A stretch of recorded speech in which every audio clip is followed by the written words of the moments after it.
அவங்க அப்பா என்ன சொல்கிறாருன்னா, அந்த மாதிரி பிள்ளைக்கு வந்து கொஞ்சம் நேரம் சரியில்லாமல் இருக்குது, கொஞ்ச நாளைக்கு எங்கள் வீட்டில் இருக்கட்டு, நீங்கள் வந்து பார்த்துட்டு போங்க அப்படின்னு சொல்லி வந்து அந்த பிள்ளைய என்னோட மனைவிக்கு வந்து என்னுடைய மனைவி வந்து கூட்டிகிட்டு அவங்க வீட்டுக்கு கூட்டிட்டு போயிடுறாங்க.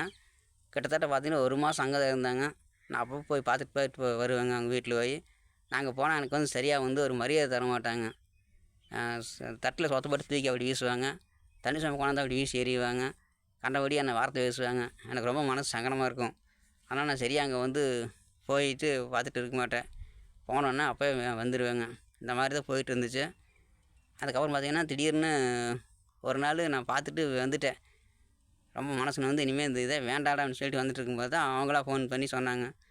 நான் வந்து மனசு மாறிட்டேன். இனிமேல் நான் உங்க கூட சேர்ந்து வாழ்கிறேன். இனிமேல் எந்த தப்பும் பண்ண மாட்டேன் அப்படின்னு சொன்னாங்க. அதுக்கப்புறம் தான் நிறைய பயங்கரமான பிரச்சனைகள்லாம் நடந்தது.